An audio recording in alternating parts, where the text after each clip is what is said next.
Hello student. In today's class, I'll be discussing with you few numerical problems which are very important from exam point of view. Now, let us begin with this particular question.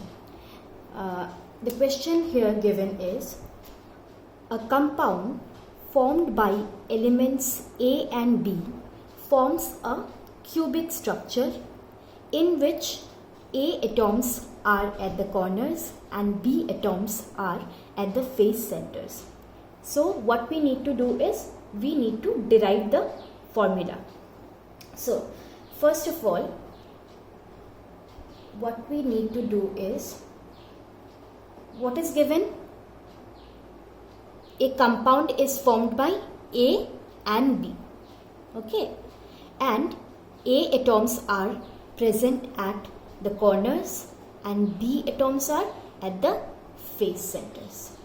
Okay, so as I told you people earlier itself, if atoms are present only at corners, let me write it over here, number of atoms of A and number of atoms of B. Okay, so see, number of atoms of A means at the corners. So how many corners do we have? 8, and the contribution is 1 by 8. We know that, so it comes out to be 1. And B atoms are at the face centers.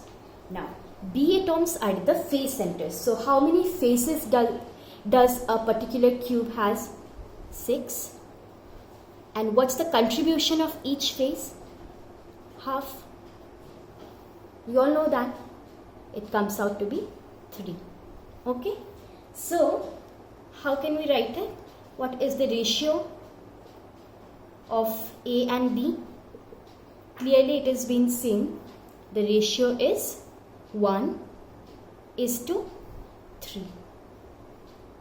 A is 1 and B is 3. So what will be the formula? The formula, therefore, we can write, therefore, the formula is A is 1 and B is 3. So simply we can write formula is AB3. We do not need to write 1. So AB3 is the formula. Okay. Now we'll move on to the next question. Please take a screenshot of this problem and afterward write in your copy. Okay. Now the next problem we'll discuss.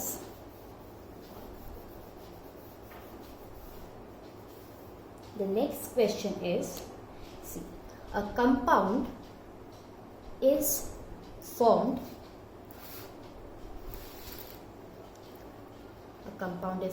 by 3 elements. Okay. Earlier there were 2 elements. This particular compound is formed by 3 elements. What are those? P, Q and R, with P atoms at the corners. Where are the P atoms? At the corners. Q atoms at the cube center. At the cube center. You need to read the whole question very nicely. Once you do that, you'll be able to solve it very easily. Okay?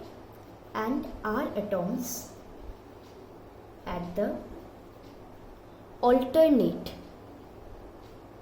face centers. Face centers. Okay? So, same thing, find the formula. আমাদের কি বের করতে হয়? Formula ফর্মুলাটা কি, we need to find out that. তো আমি কোয়েশ্চেনটা আরেকবার পড়ে দিচ্ছি। কম্পাউন্ড, একটা কম্পাউন্ড কি দিয়ে তৈরি হয়েছে, ইজ ফর্মড বাই 3 এলিমেন্টস। কি কি এলিমেন্টসগুলো, পি, কিউ আর আর, এই 3টা এলিমেন্ট দিয়ে একটা কম্পাউন্ড ফর্ম হয়েছে, ঠিক আছে।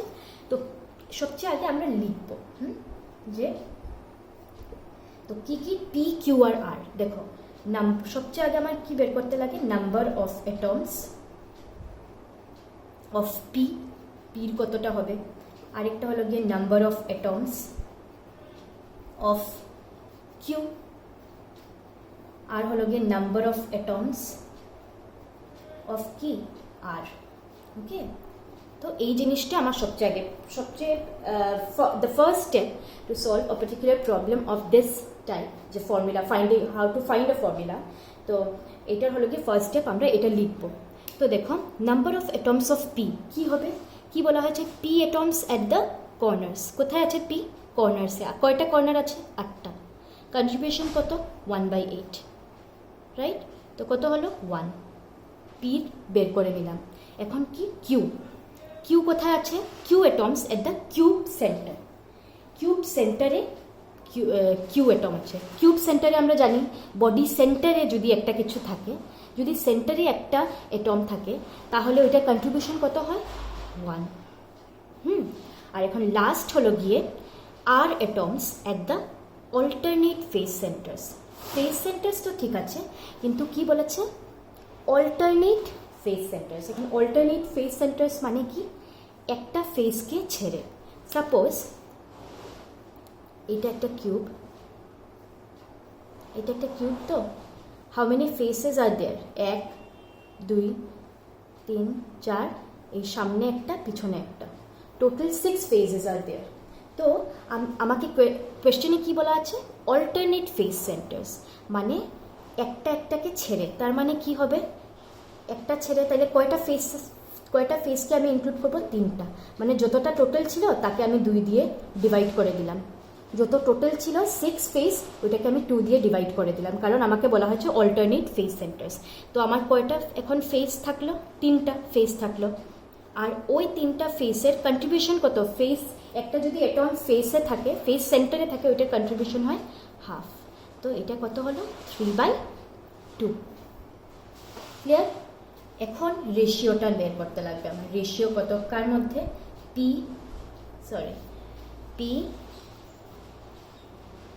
কিউ আর আর, এদের রেশিও কত আসলো রেশিও, পি কত 1 কিউ কত 1, আর আর is 3/2।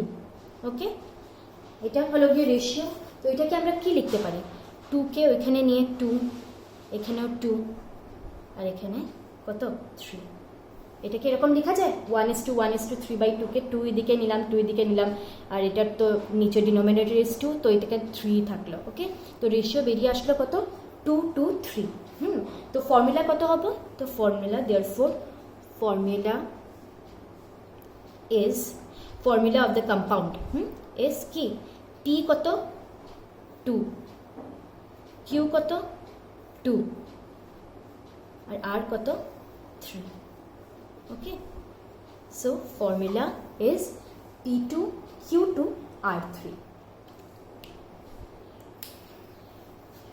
Everybody please note it down. Okay,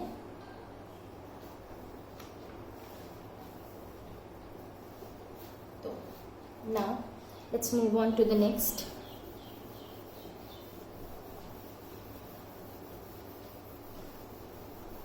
Okay, everybody just open your book or the PDF file which I have shared with you. ওইখানে ইনটেক্সট question 1.16 আছে, 1.16 একটা প্রবলেম দেওয়া আছে। আমি ওইটার সলিউশনটা ওখানে করাবো। তার আগে আমি একটা ইম্পর্টেন্ট জিনিস বলে দিই, ইম্পর্টেন্ট নোট একটা, এটা সবাই কপিতে লিখে রাখবে। নোট একটা ইম্পর্টেন্ট, এটা হলো গিয়ে যে suppose let number of atoms in a crystal let number of atoms in a crystal be, আমরা ধরে নিলাম যদি number of atoms in a crystal X হয়, যদি এক্স ধরি আমরা নাম্বার অফ অ্যাটমসকে, তো তাহলে কি হয়, নাম্বার অফ অক্টাহেড্রাল ভয়েডস, আমি ডিসকাস করেছিলাম অক্টাহেড্রাল ভয়েড আর টেট্রাহেড্রাল ভয়েড, যেটা 6টা অ্যাটম দিয়ে যেই ভয়েডটা ফর্ম হয় ওইটাকে অক্টাহেড্রাল ভয়েডস বলা হয়, আর যেই ভয়েডটা 4টা অ্যাটম দিয়ে ফর্ম হয় এটাকে টেট্রাহেড্রাল ভয়েডস বলা হয়। তো দেখা যায় কি যে এটা অনেক ইম্পর্টেন্ট, কারণ অনেক নিউমেরিক্যাল প্রবলেম সলভ করা এই দুটো ফর্মুলা ইউজ করা হয়।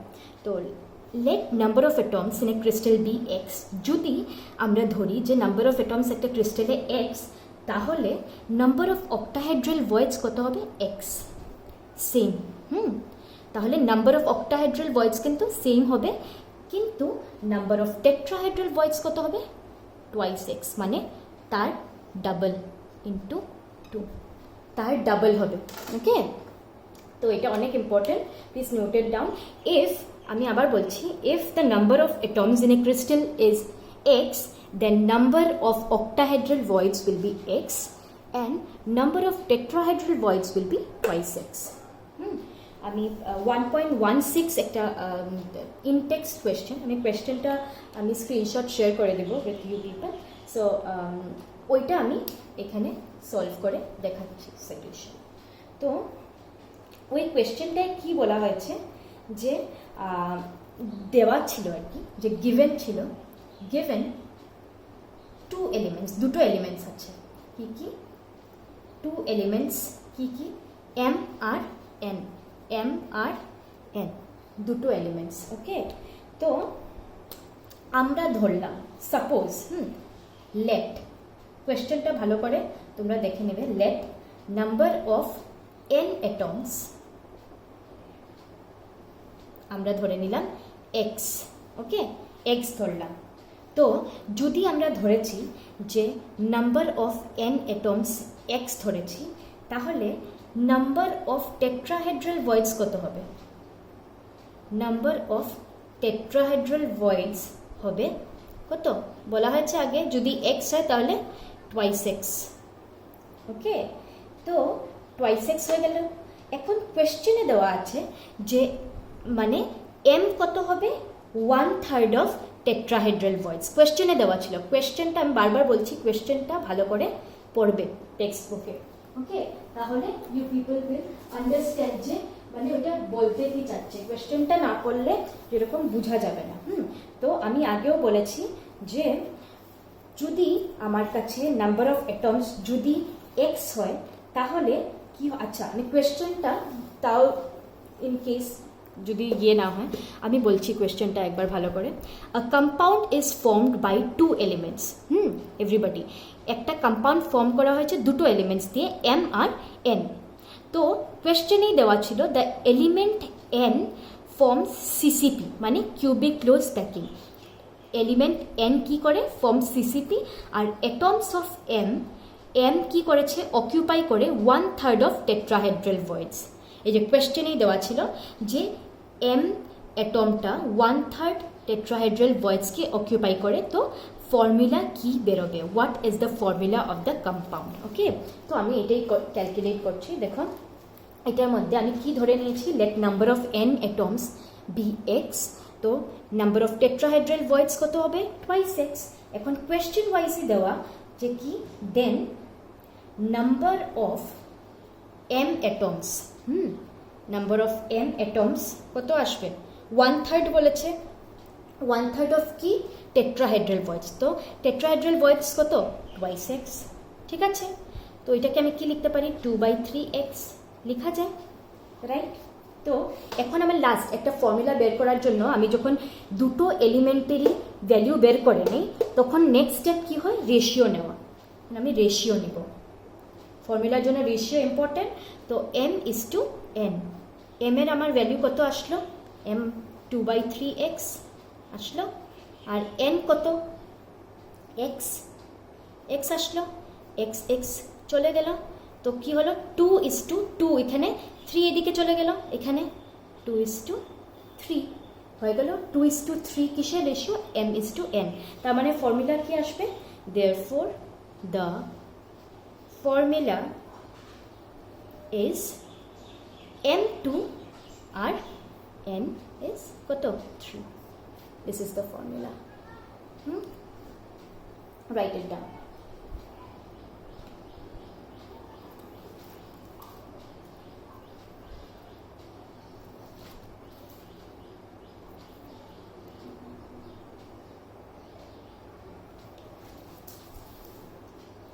Now we will discuss one more numerical problem.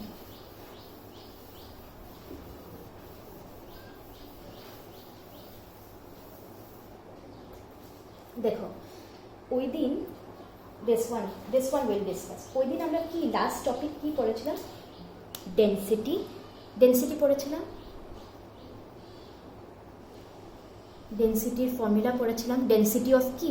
Of an unit cell. Density of an unit cell পড়েছিলাম এটা।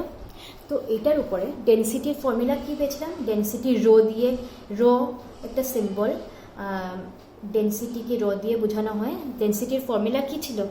জেড ইন্টু এম, মানে এটা র্যাঙ্ক, এটা মোলার মাস, এটা কত? a³ into NA, Avogadro number, যেটার ভ্যালু হলো গিয়ে 6.022 ইন্টু 10⁻23। এখন দেখুন ইন টেক্সট কোয়েশ্চেন 1.18, এই যে এখানে দেওয়া আছে an element, এই যে এটা an element with molar mass 2.7 into 10⁻⁻2 kg per mole forms a cubic unit cell with edge length 405 picometer if its density is 2.7 into 10⁻3 kg per meter cube. What is the nature of the cubic unit cell? দেখো I'll just put up all the values and this will be your homework. You need to find out এটার মধ্যে কি দেওয়া আছে। দেখো এই কোয়েশ্চেনটায় কি given ছিল? Molar mass. কোয়েশ্চেনটা ভালো করে দেখে নেবে। এই কোয়েশ্চেনটায় সবচেয়ে আগে যে জিনিসটা দেওয়া ছিল এটা ছিল গিভেন। সলিউশন করার আগে সবসময় আমরা কি লিখে নিই? গিভেন। কি আছে? গিভেন মোলার মাস মানে এম এর ভ্যালু হলো গিয়ে 2.7 ইন্টু 10⁻⁻2 কেজি পার মোল। ওকে, এটা হলো গিয়ে মোলার মাস, রাইট? আর ডেনসিটি দেওয়া if its density is 2.7 into 10⁻3 kg per meter cube, এটা হলো গিয়ে ডি এর ভ্যালু। ওকে, এনএ তো আমরা জানি, এনএ কত? 6.022 ইন্টু 10⁻23, এটা অ্যাভোগাড্রো নাম্বার। ওকে, 10⁻23 এটা নোন। তারপর নেক্সট যেটা, এটা হলো কি এজ লেন্থ দেওয়া। ওকে, এজ লেন্থের ভ্যালু কত দেওয়া? 405 picometre. Now we all know very clearly কি একটা পার্টিকুলার প্রবলেম সলভ করার আগে প্রত্যেকটা ইউনিট যাতে এক থাকে। তো এখানে পিকোমিটার, সি এগুলো আমরা সব মিটারে নিয়েছি। তো পিকোমিটার, পিকো মানে কি? 10⁻⁻12। তো আমরা কি করব? 405 ইন্টু 10⁻⁻12 মিটার। পিকো মানে 10⁻⁻12। তো এখন কি করো? নেক্সট স্টেপ, রো দেওয়া, জেড এম a³ আর কি NA। তো আমাকে কোয়েশ্চেনে কি দিয়েছে? What is the nature of cubic unit cell? কি দেওয়া কোয়েশ্চেনে? What is the nature of cubic unit cell? দেখো আমরা কি জানি যে কিউবিক ইউনিট সেল একটা কয় রকমের থাকতে পারে? সিম্পল, সবাই জানে সিম্পল, প্রিমিটিভ, মানে যেটা সিম্পল আর প্রিমিটিভ এক, সিম্পল বা প্রিমিটিভ, ফেস সেন্টার অথবা কি বডি সেন্টার। তো এখন আমার কি বের করতে হয়? আমার যদি নেচার জানতে লাগে তো আমার কি বের করতে লাগবে? জেড। বাকি ভ্যালুজ তো সব জানা, আমার রো জানা, মলিকুলার মাস জানা, দেন এজ লেন্থ জানা, অ্যাভোগাড্রো কনস্ট্যান্ট উই নো, তো আমার জেড বের করতে হয়। এখানে আমি সব ভ্যালু পুট করলাম, D 2.7 into 10⁻³ okay equal to কত, Z into molar mass is 2.7 into 10⁻², okay 10⁻², আর নিচে কি এ কিউব মানে 405 ইন্টু 10⁻12 এর কিউব, আর সাথে 6.022 ইন্টু 10⁻23। এখন আমার বের কি করতে লাগে, জেড, ওকে ক্যালকুলেট কি করতে লাগে, জেডকে ক্যালকুলেট করতে লাগে। এখন জেড যদি আনসারে 1 আসে তাহলে nature of cubic unit cell কি হবে, সিম্পল, ওকে। জেড যদি 2 আসে তাহলে নেচার কি হবে, ফেস সেন্টার্ড, ওকে। আর জেড যদি 4 আসে তাহলে নেচার কি হবে, ফেস সেন্টার্ড। আর জেড যদি 2 আসে তাহলে বডি সেন্টার্ড, রাইট? তো this is your homework. You need to find out what is the value of z and hence conclude this answer by letting me know the nature of the cubic unit cell. ঠিক আছে, সব আমি করে দিয়ে দিয়েছি, just এই calculation পার্টটা করতে হয় আর জেড এর ভ্যালু বের করতে হয়। জেড 1 আসে, 2 আসে না 4 আসে, লেট মি নো, ওকে। তো এটা তোমাদের হোমওয়ার্ক, কালকে বা পরশুর মধ্যে আমাকে দেখালে হবে, ওকে। না আমরা আজকে 3টা নিউমেরিক্যাল, তো 3-4টা নিউমেরিক্যাল সলভ করলাম। এখন আজকের জন্য numerical part I will end here. আমি আরেকটা টপিক আজকে ডিসকাস করে নিই নতুন।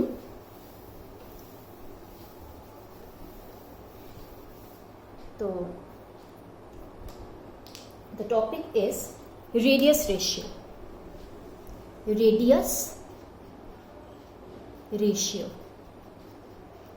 ওকে, তো রেডিয়াস রেশিও মানে কি?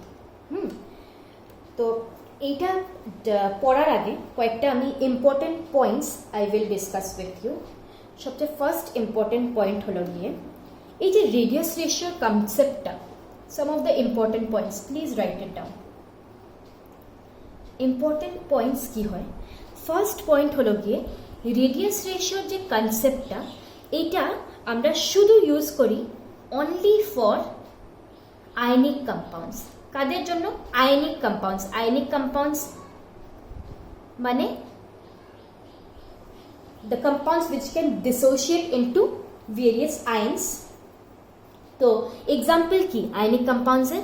NaCl, KCl, ZnS, CaF2 etcetera, okay. এটা কয়েকটা এক্সাম্পল। তো এই যে রেডিয়াস রেশিওর কনসেপ্টটা, we can apply that concept only in case of কি আয়নিক কম্পাউন্ডস। যদি আয়নস দিয়ে একটা কম্পাউন্ড তৈরি হয়, ওই কম্পাউন্ডগুলোতেই আমি রেডিয়াস রেশিওর কনসেপ্টটা ইউজ করতে পারবো, ওকে। এখন কথা হলো গিয়ে রেডিয়াস রেশিও কি, what is the definition for radius ratio, right? নাম দিয়েই বোঝা যায়, দেখো রেডিয়াসের রেশিও। এখন কার কার রেডিয়াসের রেশিও, এটা কথা আছে। তো আচ্ছা, আরেকটা জিনিস, রেডিয়াস রেশিওর সিম্বল হলো গিয়ে ক্যাপিটাল আর একটা, রেডিয়াস রেশিও স্মল আর একটা, okay. This is the symbol for radius ratio. এখন রেডিয়াস রেশিওর মানে কি? রেশিও একটা মানে উপরে একটা কিছু, নিচে একটা কিছু। এখন কার কার মাঝখানে রেশিও? রেশিওটা হলো গিয়ে উপরে রেডিয়াস অফ ক্যাটায়ন আর নিচে radius of anion. I hope you people are familiar with the word cation and anion. আমি তাও একটা এক্সাম্পল দিয়ে দিচ্ছি। সাপোজ NaCl অন হাইড্রোলাইসিস কি হয়? NaCl কিসে কনভার্ট হয়? Na পজিটিভ আর Cl নেগেটিভে, রাইট? তো এটা কি হলো? এটা হলো গিয়ে ক্যাটায়ন, যেটা প্লাস চার্জ আছে এটা ক্যাটায়ন, আর এটা ক্লোরাইড আয়ন হলো গিয়ে কি এনায়ন। এটা ক্যাটায়ন, এটা এনায়ন। তো আমাকে যদি কেউ বলে যে রেডিয়াস রেশিওর ইউজ করতে, রেডিয়াস রেশিওর আমার যদি বলা হয় যে please find out the radius of cation and radius of anion if you are given, তাহলে রেডিয়াস রেশিও বের করার জন্য আমার কি করতে হবে, আমার যদি বলা হয় রেডিয়াস রেশিও অফ NaCl, এই NaCl এর রেডিয়াস রেশিও যদি ক্যালকুলেট করতে বলা হয়, তাহলে directly we will divide radius of cation divided by radius of anion, মানে radius of Na positive by radius of chloride ion. Okay, এখন দিস ইজ ডান। তো দেখো এটার থেকে এখন আরেকটা পয়েন্ট আসে, থার্ড পয়েন্ট, ডেফিনেশন আমরা ডিসকাস করে নিলাম যে রেডিয়াস রেশিওর ডেফিনেশন কি হয়। এখন নেক্সট কথা হলো গিয়ে see radius ratio directly proportional to কি, radius of cation, directly proportional to radius of cation, আর ইনভার্সলি প্রপোর্শনাল টু কি, রেডিয়াস রেশিও যেটা আর ক্যাপিটাল আর দিস, এটা ডিরেক্টলি প্রপোর্শনাল টু কি, RC, এটাকে আমরা RC দিয়ে ডিনোট করি, এটাকে ব্র্যাকেটে লিখে নিলে হলো RC আর এটা RA। ওকে, তো এটা ডিরেক্টলি প্রপোর্শনাল টু RC। এটার মানে কি, ডিরেক্টলি প্রপোর্শনাল মানে কি, যদি আমি RC মানে যদি ক্যাটায়নের রেডিয়াস বেশি হয় তাহলে রেডিয়াস রেশিও কি হবে, বেশি হবে, আর যদি অ্যানায়নের রেশিও বেশি হয় তাহলে রেডিয়াস রেশিও কি হবে, কম হবে। কেন, কারণ ইনভার্সলি প্রপোর্শনাল দুটো। ঠিক আছে, এখন আরেকটা কথা, আরেকটা ইম্পর্টেন্ট পয়েন্ট, যদি একটা কম্পাউন্ডের রেডিয়াস রেশিও বেশি থাকে তাহলে এটার মানে হলো গিয়ে তাদের stability of that particular ionic compound, যে কম্পাউন্ডের রেডিয়াস রেশিওর ভ্যালু বেশি তাদের স্টেবিলিটি অনেক বেশি হয়, stability of ionic compound is high. Okay, তো এতটুকু আমরা ডিসকাস করলাম। এখন এগুলো কয়েকটা ইম্পর্টেন্ট পয়েন্টস ছিল। ঠিক আছে, আরেকটা জিনিস হলো গিয়ে, আরেকটা ইম্পর্টেন্ট পয়েন্ট হলো গিয়ে, যদি রেডিয়াস রেশিও বেশি থাকে তার মানে কি বেশি, RC বেশি মানে কি বেশি, ক্যাটায়ন, রেডিয়াস অফ ক্যাটায়ন বেশি, এটার মানে হবে যদি এই দুটো বেশি থাকে এটার অনেক ইম্পর্টেন্ট কোঅর্ডিনেশন নাম্বার সবসময় বেশি হয়। মনে রাখবে, রেডিয়াস রেশিও যদি বেশি হয় তার মানে ক্যাটায়নের রেশিও বেশি, আর তার মানে কোঅর্ডিনেশন নাম্বারও বেশি। যদি দুটো কম্পাউন্ড দেওয়া থাকে, একটা ধরো ফর এক্সাম্পল NaCl আর KCl দুটো কম্পাউন্ড দেওয়া, এখন বলা যে এটার মধ্যে KCl এর রেডিয়াস, KCl এর মধ্যে K পজিটিভের রেডিয়াস বেশি আর Na পজিটিভের রেডিয়াস ছোট, তো রেডিয়াস ক্যাটায়নের এটার ক্ষেত্রে KCl এর এটা বেশি, তাহলে কোঅর্ডিনেশন নাম্বার অফ KCl এর বেশি হবে। ঠিক আছে, just for an example I give. এখন রেডিয়াস রেশিওর একটা অন্য অন্য শেপের জন্য রেডিয়াস রেশিওর ভ্যালু এটা লিখে নেই, এটা ইম্পর্টেন্ট, মাঝে মধ্যে এক্সামে বোর্ড এক্সামে না আসলেও এন্ট্রেন্স এক্সামিনেশনের জন্য এটা অনেক ইম্পর্টেন্ট, অনেকবার এই কোয়েশ্চেনগুলো এসছে। সাপোজ রেডিয়াস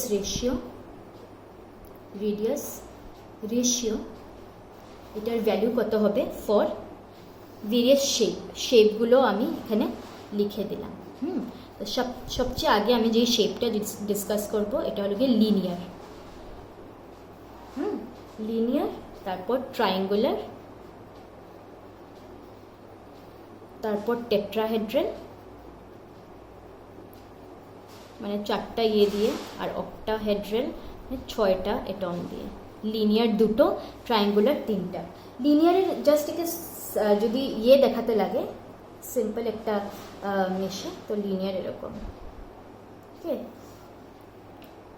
2টো এটম দিয়ে, লিনিয়ারে 2টো, ট্রায়াঙ্গুলারে কি হয়, ট্রায়াঙ্গুলার কীরকম হয়, লিনিয়ার এরকম হয়, ট্রায়াঙ্গুলার এরকম হয়, 3টা এসে দিয়ে। টেট্রাহেড্রাল আমরা সবাই জানি 1 2 3, আর পিছনের লেয়ারে আরেকটা, তো 4টা বল দিয়ে যেটা এটা, আর অক্টাহেড্রাল কয়টা দিয়ে, 6টা, ওকে, 6টা, এই বয়টা অক্টাহেড্রাল। ঠিক আছে, তো এই ভেরিয়াস, এই 4টা শেপের জন্য রেডিয়াস রেশিওর ভ্যালু কি থাকে, রেডিয়াস রেশিওর একটা রেঞ্জ থাকে, মানে এতর থেকে এতর মাঝখানে রেডিয়াস রেশিওর ভ্যালু আসবে। রেডিয়াস রেশিও মানে কি, RC বাই RA। ওকে, এটাকে আমরা এটাও লিখতে পারি R পজিটিভ, পজিটিভ মানে কি ক্যাটায়ন, আর নেগেটিভ মানে anion, R positive by R negative. এটা হলো গিয়ে রেডিয়াস রেশিও, ঠিক আছে। তো রেডিয়াস রেশিওর ভ্যালু লিনিয়ারের জন্য সবসময় 0 থেকে 0.155, ওকে। এটা হলো গিয়ে রেডিয়াস রেশিও। 0 থেকে 0.155 এর মাঝখানে রেডিয়াস রেশিওর ভ্যালু হবে ফর কি লিনিয়ার। ট্রায়াঙ্গুলারের জন্যে ভ্যালু হবে 0.155, যেখানে আগেরটা করা হয় 0.225। এটা হলো গিয়ে ট্রায়াঙ্গুলারের জন্য। যদি একটা পার্টিকুলার শেপ ট্রায়াঙ্গুলার থাকে তখন আমার রেডিয়াস রেশিও কত আসবে 0.155 to 0.225. Now next is tetrahedral, 0.225 to 0.414, ঠিক আছে। This is what for tetrahedral. The next the range we are going to discuss for radius ratio is for octahedral. R octahedral এর হলো গিয়ে 0.414 to 0.732. এখন suppose এই চারটা অনেক ইম্পর্টেন্ট।